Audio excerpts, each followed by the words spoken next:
Roma foi o maior império da antiguidade no Ocidente, tanto em expansão territorial quanto em organização estatal e econômica. Suas fronteiras se estabeleciam na Escócia e se delineavam ao curso do Reno, e sua porção oriental separavam Roma das grandes dinastias persas. Só que as fronteiras romanas não serviam apenas para proteger o seu território, elas também protegiam o que era ser um romano. E neste vídeo vamos ter uma breve ideia do que era ser um romano para os próprios romanos e o que o bárbaro representava para Roma, mesmo que fossem seus vizinhos mais próximos. Então sejam bem-vindos ao canal Millennium Joe, aproveitem o vídeo e não se esqueçam de se inscrever ao canal. Obrigado! Desde a fundação da cidade de Roma, mesmo havendo uma ausência de fontes, é certo que desde o período monárquico, a cidade tratava como cidadãos apenas aqueles nascidos de famílias também romanas, que é uma forma de tratamento semelhante àquelas vistas nas polis gregas, e que, se considerarmos a cidade de Atenas, uma minúscula parte de sua população eram de fato cidadãos, enquanto o resto eram estrangeiros ou simplesmente não tinham as condições necessárias para ter o título de cidadão ateniense. Em Roma, a cidadania, ou em latim civitas, dava o direito ao cidadão de participar da vida pública, podendo assim votar e assumir cargos públicos, mas também possuía o direito de usar a lei em seus processos legais. E além disso, dava a possibilidade ao cidadão de ingressar no exército romano. Mas quais eram os requisitos no início da história romana para que alguma pessoa pudesse ser um cidadão romano? A principal era que seus pais também fossem cidadãos romanos, e o que causava um grande problema, já que em que momento determinada família foi considerada um romano? No final da monarquia, até os séculos iniciais da República, para ser um cidadão romano era necessário ter nascido em uma família de pais romanos. Assim, era essencial que essa família tivesse uma cultura romana.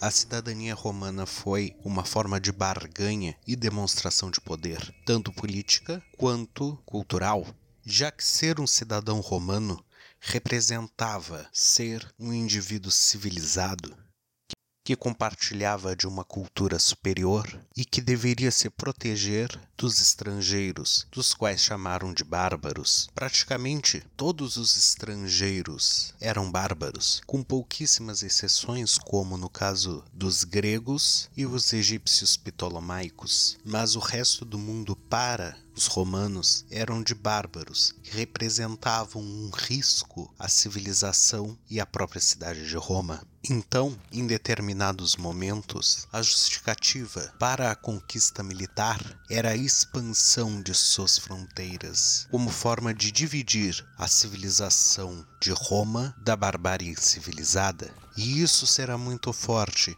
na relação de Roma com os gauleses e depois com os germânicos. E estes vão a todo momento invadir as fronteiras até o momento em que Roma será destruída. Mas antes de tudo temos que olhar a inovação de Roma em relação às outras cidades-estado da antiguidade, como as polis gregas e fenícias, que foi sua relação política e abertura para vizinhos etnicamente diferente aos romanos. E isso podemos considerar nisso seus vizinhos italianos, como sabinos e latinos, que circundavam o território do Lácio. E em seu período inicial, as primeiras expansões de Roma foram para seus vizinhos do Lácio e depois para outros povos italianos. E então os líderes romanos usavam um misto subjugação aos vizinhos e também acordos políticos e a concessão de cidadanias, o que demonstrava uma abertura maior à cultura romana e uma forma inicial de aculturação. O historiador Tito Livio escreve sobre estas primeiras expansões de Roma para os seus vizinhos, e assim tenta explicar de que forma os romanos realizaram sua expansão populacional e também territorial, e isso ainda no tempo de Rômulo. Entre mentes, a cidade crescia conquistando novas áreas, fortificavam-se mais pela expectativa de multidões futuras do que tendo em vista a população já existente. Em seguida, para não deixar vazia a cidade imensa e para atrair uma população numerosa, Rômulo adotou o velho método dos fundadores de cidades, que reuniu em torno de si grande número de gente obscura e de baixa condição e afirmavam que uma raça brotara da terra para eles. E na descida entre os dois bosques sagrados, no local onde hoje existe uma cerca, não me pergunte onde fica essa cerca, eu quero saber. Se alguém sabe, deixa aí no comentário. Criou um lugar de asilo, onde veio refugiar-se toda a turba dos povos vizinhos, mistura indistinta de homens livres e escravos, todos à procura de uma vida nova. Tais foram os primeiros reforços à nascente grandeza da cidade.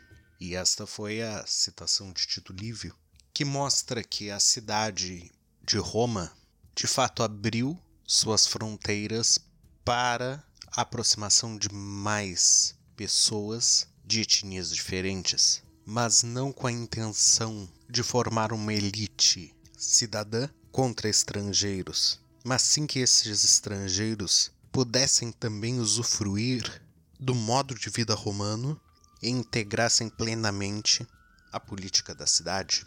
E esta característica assimiladora vai se manter até o fim do Império como uma forma de controle social e integração de sua população a uma cultura comum. Mesmo que, até o tempo do Império, os estrangeiros tivessem muita dificuldade de conseguir uma cidadania romana, sendo usada como um mecanismo de conquista e administração local. Mas não eram todos que estavam satisfeitos com a situação da cidadania. No início do primeiro século a.C., a monarquia já não existia há muitos séculos, e agora a cidade de Roma tinha sob seu controle toda a Península Itálica, restando apenas o norte da Itália que está próximo aos Alpes suíços. Para Roma conseguir conquistar todo este território, ela necessitou da ajuda de outros povos italianos que foram seus aliados, ou mais comumente chamados de sócios, que integraram as legiões romanas como auxiliares e ajudaram na expansão rápida da República pela Itália. Mas depois de séculos auxiliando o Estado romano, sua cultura e língua já se assemelhavam àquelas dos romanos, e muitos já tinham um grande desenvolvimento econômico, mas não eram concedido a eles uma cidadania romana, independente de que falassem latim e se vestissem como aqueles que viviam em Roma. E assim houve a Guerra dos Sócios. A Guerra Social ou a Guerra dos Sócios foi um conflito desencadeado pela questão da cidadania na República Romana. A cidade de Asculum foi a primeira a se rebelar contra Roma, e em seguida diversas outras cidades italianas não romanas se juntaram à cidade de Asculum e fundaram a Liga Itálica. A negligência de Roma para seus aliados foi a principal razão para o início do conflito. Entre 91 e 88 a.C., os conflitos se desenrolaram, e assim duas leis foram postas. A primeira foi a Lex Iulia de Civitate, que foi assinada em 90 a.C., que pretendia conceder cidadania aos municípios italianos, ou seja, toda a cidade, que não se rebelaram contra a República Romana.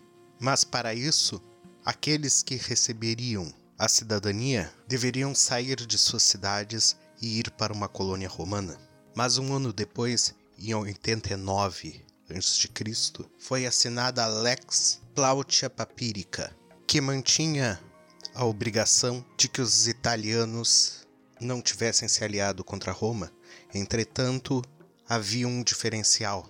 Agora era possível que um indivíduo obtivesse a cidadania sem depender da cidade em que vivia. Não era necessário mais que ele se mudasse para uma colônia romana.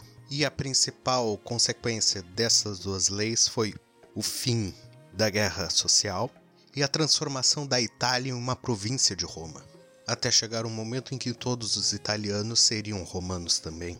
Mas mesmo depois das guerras sociais, a cidadania romana foi utilizada por Júlio César na Gália para ter o suporte local e assim ter mais poder dentro do Senado romano. E depois, e séculos depois, no ano de 212 da Era Cristã, o Edito de Caracalla, promulgado pelo imperador Caracalla, concedeu a cidadania para todos aqueles que viviam dentro das fronteiras do Império Romano, como uma forma de dar uma coesão maior para o Império, além de diminuir as revoltas que aconteciam por parte daqueles que não eram etnicamente romanos.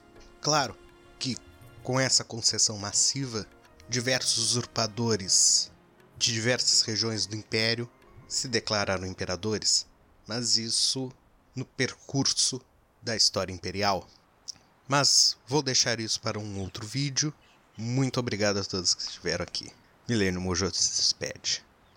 E não se esqueçam de se inscrever no canal, hein? Muito obrigado e deixe o like.